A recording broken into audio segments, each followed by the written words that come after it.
Greetings. We're back in the studio at ChurchHouse Productions. I thought I'd make a little video today to show you what I consider the best part of having your own studio, and that's the ability to multitask. Right now we're working on 3 or 4 different songs, and each song needs different parts going on to it. What I've been able to do, if you have your own place, is set up multiple things at a time, and you can work your way across and do whatever the song needs whenever it moves you to do it. You might be in the mood to play bass some night and there's a song that needs bass, it's already hooked up and ready to go. Same with guitar or vocals or other drum tracks. So I'm going to give you a little walkthrough here and show you everything we have set up. It looks like a bit of a mess in some ways, and it is, but because we're in here by ourselves and we have our own studio, I just step around things carefully and get done what I need to get done without having to unplug everything and then reset it up every time we need it. So let me give you a tour of what we're doing right now.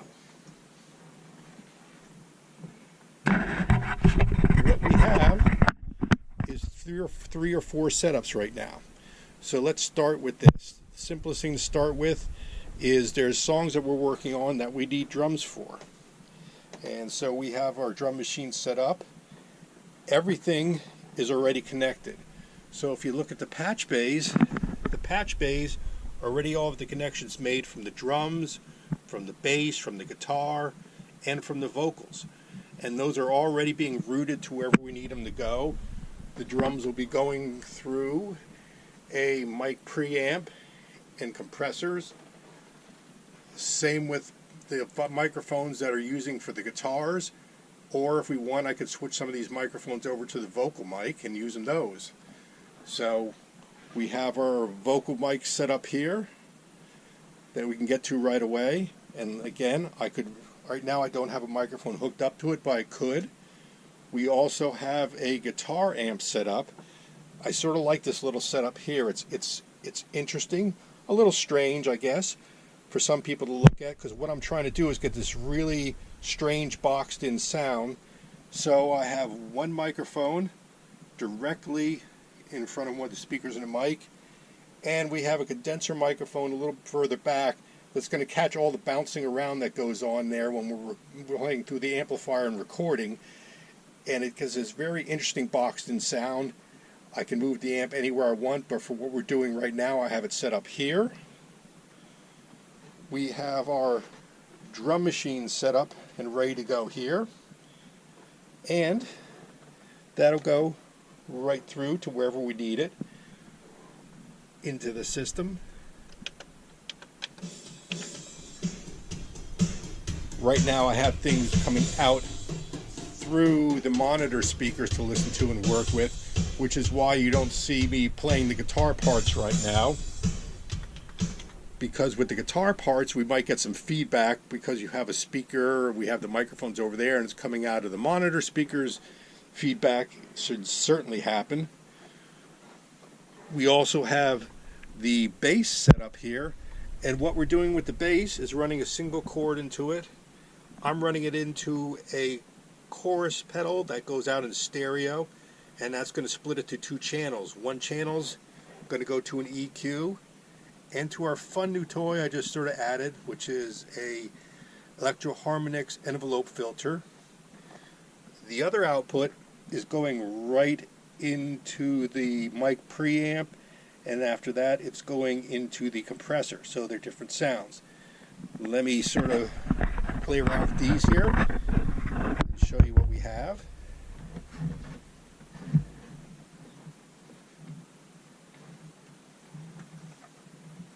Okay, I have to strap the bass on for a second.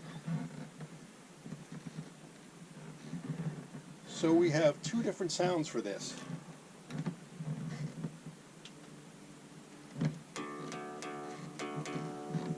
One sound is very clean.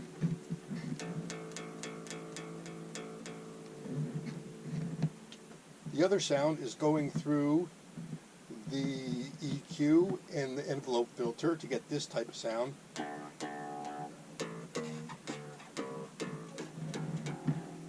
Let me turn that up a little so we can hear that a little better. So you got this envelope filter sound.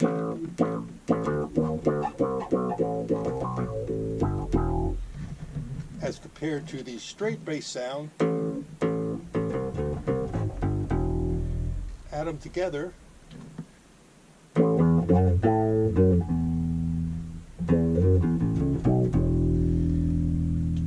and you get a compressor and bass sound going through the envelope filter. As usual, you can mix and match those any way you want, because they are getting recorded to separate channels. So I can use one, the other, at any strength of either I want, so I can mix them any way I want. You have a straight sound and the envelope filter sound, which is fun to do. Again, I could run the mics through those too. I could run the guitars through those too. But the whole point of everything is really that you have the ability to multitask.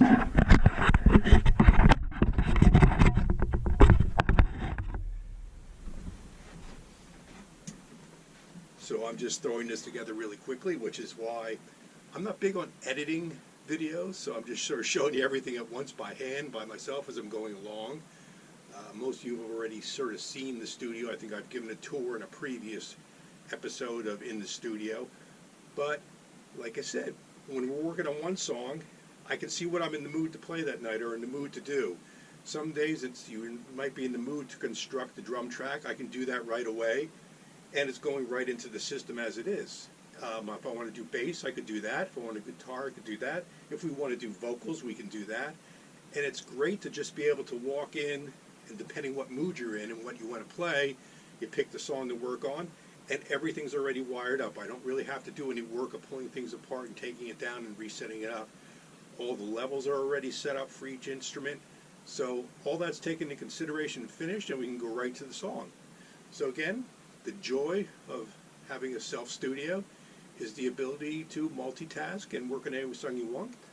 Hope you enjoyed it, and we'll be seeing you in the future. Thanks.